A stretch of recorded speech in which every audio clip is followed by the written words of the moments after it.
കൊടുക്കുന്ന ആൾക്കാർ അത് അവിടെ വിരിക്കുക, അത്ര വേണ്ടുള്ളൂ. അതാണ് ഉദ്ദേശിക്കുന്നത്. അപ്പൊ അതിന്റെ തുടക്കത്തില് നമുക്കൊരു ചെറിയ വാമപ്പ് ആവശ്യമാണ്. എല്ലാവരും ഒന്ന് നടക്കുക, അവിടെ തന്നെ നിന്നുകൊണ്ടൊന്ന് നടക്കുക.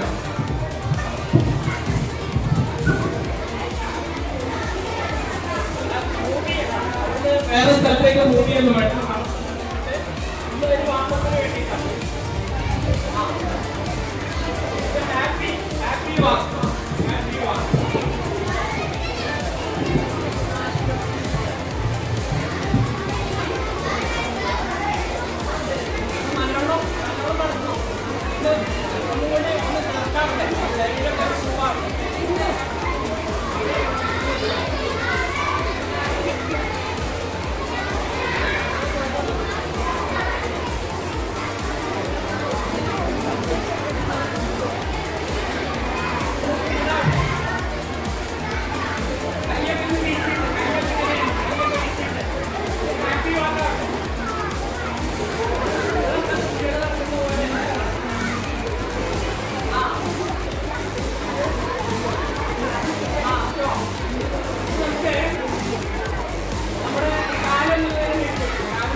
പ്രാക്ടീസ് ചെയ്യാം, അതാണ് ഉദ്ദേശിച്ചത്.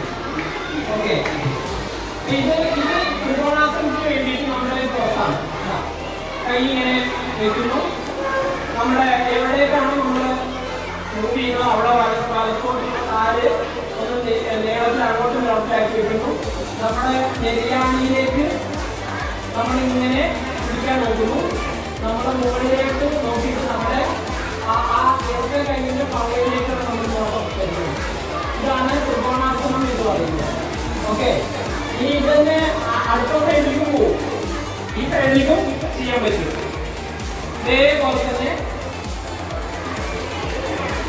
ഇങ്ങനെ എത്ര ഇതൊക്കെ പ്രാക്ടീസ് കൊണ്ട് മാത്രമാണ് നമുക്ക് ചെയ്യാൻ പറ്റുക. ഇങ്ങനെ ചെയ്യുന്നതിനാണ് ത്രികോണാസനം. അപ്പൊ 3 ആസനങ്ങൾ ഞാൻ പറഞ്ഞു. ഏതൊക്കെയാണ്? താടാസനം, വൃക്ഷാസനം, ത്രികോണാസനം. ഇത് 3 പോസ്റ്റുകളാണ്. ഇത് 3 യോഗ തന്നെയാണ്. യോഗ എന്ന് പറഞ്ഞാൽ ഇങ്ങനത്തെ പോസ്റ്റുകളാണ്. ഇങ്ങനത്തെ പോസ്റ്റുകൾ ചെയ്യാൻ പ്രാക്ടീസ് ചെയ്യാനുള്ളത് തന്നെയാണ് യോഗ. അതോടൊപ്പം തന്നെ യോഗയുടെ കൂട്ടത്തിൽ പിന്നെ വരുന്നതാണ് പ്രാണായാമം, ധ്യാനം, മെഡിറ്റേഷൻ എന്നൊക്കെ പറയുന്നത്. അപ്പൊ അത് കൂടി നമുക്ക് പരമാവധി ചെയ്തിട്ട് നമുക്ക് അവസാനിപ്പിക്കാൻ വിചാരിക്കുന്നു. ഇനി ഇരുന്നിട്ടുള്ള ആസനങ്ങൾ ചിലതൊക്കെ ഞാൻ കാണിച്ചു തന്നു. നേരത്തെ പത്മാസനം നേരത്തെ കാണിച്ചു തന്നു അല്ലേ? പത്മാസനം കാണിച്ചു തന്നില്ലേ അല്ലേ? ഇനി അത് കാണിക്കണം അല്ലേ? ഇനി ഞാനിപ്പോ കാണിക്കുന്നത് പശ്ചിമോത്ഥാനാസനാണ്. പശ്ചിമോത്ഥാനാസനം ഇതൊക്കെ നമ്മള് ഇങ്ങനെ നമ്മുടെ ഈ കാൽവിരലുകളിലേക്ക് ഇങ്ങനെ പിടിച്ചിട്ട് തല പരമാവധി നമ്മുടെ മുട്ടിനോട് ചേർക്കുന്ന ഇതാണ് പശ്ചിമോത്ഥാനാസനം എന്ന് പറയുന്നത്. ഓക്കെ, ഇത് പരമാവധി ചെയ്യാൻ പറ്റുന്നവർ ചെയ്താൽ മതി. പ്രാക്ടീസ് കിട്ടുമ്പോൾ ശരിക്കും ചെയ്യാൻ പറ്റും. ഓക്കെ, പിന്നെ നമുക്ക് ഇരുന്നിട്ട് ചെയ്യാൻ പറ്റുന്നതാണ് വജ്രാസനം. വജ്രാസനം ഉണ്ടോ? ഇല്ല. ഇവിടെ പിന്നെ ഗുരുവായൂരപ്പൻ സാറ് നിങ്ങൾക്ക് വജ്രാസനത്തിൽ ഇരുന്നിട്ട് ചെയ്യേണ്ട ഒരു പ്രാണായാമം പറഞ്ഞത് തന്നിട്ടുണ്ടായിരുന്നു. അത് ചെയ്യിക്കാം. അത് നമുക്ക് പ്രാക്ടീസിന്റെ അവസാനം ചെയ്യാം. അപ്പൊ ഇത് ഇങ്ങനെ ഇരിക്കുന്നതിനെയാണ് വജ്രാസനം എന്ന് പറയുന്നത്. ഈ ഭക്ഷണമൊക്കെ വയറ് നിറഞ്ഞാൽ പിന്നെ ഇരിക്കുന്ന ആസനമാണ്. ഭക്ഷണം കഴിച്ചതിന് ശേഷം നമ്മൾ ഇരിക്കുകയാണെങ്കിൽ ഇങ്ങനത്തെ ആസനത്തിൽ ഇരിക്കുന്നതാണ്. ഇത് വജ്രാസനം എന്നാണ് പറയുന്നത്. ഓക്കെ, ഇതിട്ട് ഞാൻ പല കാണിക്കുന്നു. മൂന്നാമത് കാണിച്ചില്ലേ? എന്നിട്ട് 3 കാണിച്ചു. എന്നിട്ട് 3 കാണിച്ചു. ഇനി ഞാൻ കിടന്നിട്ട് 4 ആസനങ്ങൾ കൂടി കാണിച്ചു. പ്രധാനപ്പെട്ട 10 ആസനങ്ങൾ. എന്നല്ലാതെ ഒരുപാട് ആസനങ്ങൾ ഞാൻ അറിയാം അല്ലേ? പ്രധാനപ്പെട്ട വെയിറ്റ് ചെയ്യുന്ന ആസനങ്ങൾ എന്ന് പറയുന്നത് വേരിയൻസ് കൂടിയുണ്ട്. അപ്പോൾ അതൊക്കെ കൂടിയിട്ടാണ് ഏകദേശം 84 ആസനങ്ങൾ എന്ന് പറയുന്നത്. ഞാൻ കിടന്നിട്ടുള്ള ഒരു ആസനം കാണിച്ചു തരാം, ശ്രദ്ധിച്ചു.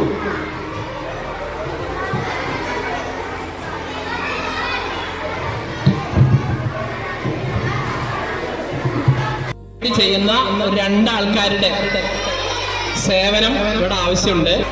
അതെങ്ങനെ ചെയ്യുന്നതെന്ന് നോക്കിക്കോളൂ. താടാസനം അങ്ങനെ മേൽപോട്ട് ഉയർത്തി നമ്മുടെ താടാസനം എന്ന് പറയുന്നത്. എന്താണ് ഇതുകൊണ്ടുള്ള ഗുണം? ഇങ്ങനെ നിൽക്കാൻ പറ്റുന്നുണ്ടെങ്കിൽ എന്താ അതിന്റെ ഗുണം? എന്തായിരിക്കും?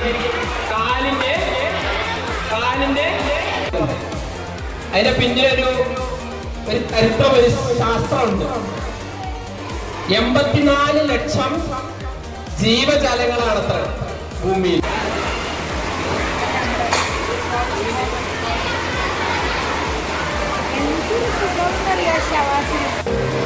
അതിനുശേഷം കൈകൾ ഇതുപോലെ മടക്കി പിടിച്ച് ശരിക്ക് നമ്മുടെ ഷോൾഡർ ജോയിന്റിനെ ഫ്രീ ആക്കുക. നേരെ വിപരീത വശങ്ങളിലേക്കും ഇതേപോലെ ചെയ്തു കൊടുക്കാം. ഷോൾഡറിലെയും കൈകളിലെയും മസിലുകൾ അയയുന്നതിന് സഹായിക്കും. അരക്കെട്ട് മുന്നിലേക്ക് തള്ളിപ്പിടിച്ച് വലതുവശത്തുകൂടെ സാവധാനം പൂർണ്ണമായി റൊട്ടേറ്റ് ചെയ്യുക. നേരെ എതിർവശത്തേക്ക് ചെയ്യാം. സാധാരണ ശ്വാസത്തിൽ സാവധാനം സമയമെടുത്ത് ചെയ്യുക. മുന്നിലേക്കും പുറകിലേക്കും മടക്കുക. കാൽമുട്ടുകളിലെ ജോയിന്റുകൾ അയയുന്നതിനും കാലിലെ മസിലുകൾ ഫ്രീ ആവുന്നതിനും ഇത് സഹായിക്കും.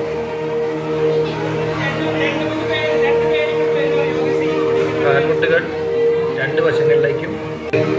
സൂര്യ നമസ്കാരം ഒരു 3-4 റൗണ്ട് നമുക്ക് സാവധാനം ചെയ്യാം.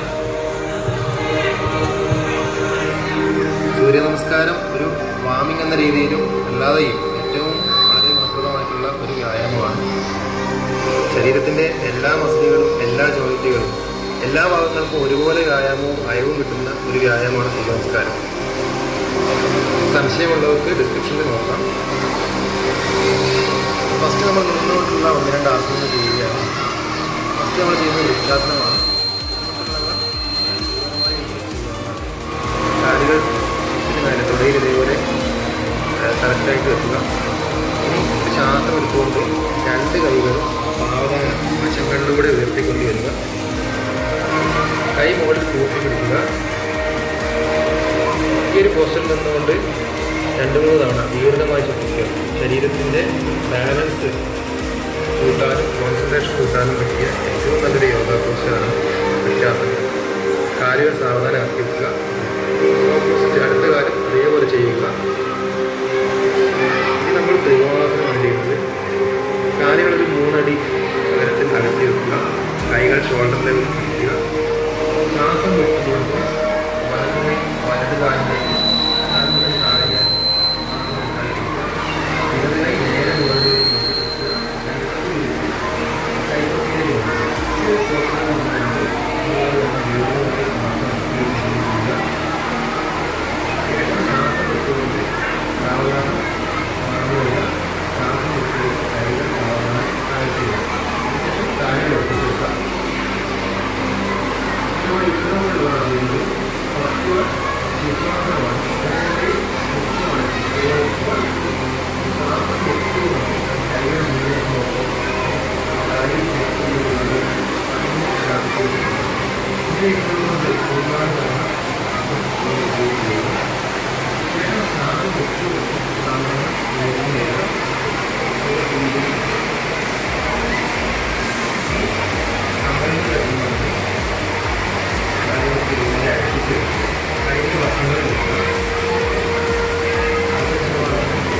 കഴിഞ്ഞതിന് ശേഷം നമുക്ക് യോഗ നമുക്ക് ഉപയോഗിക്കാം.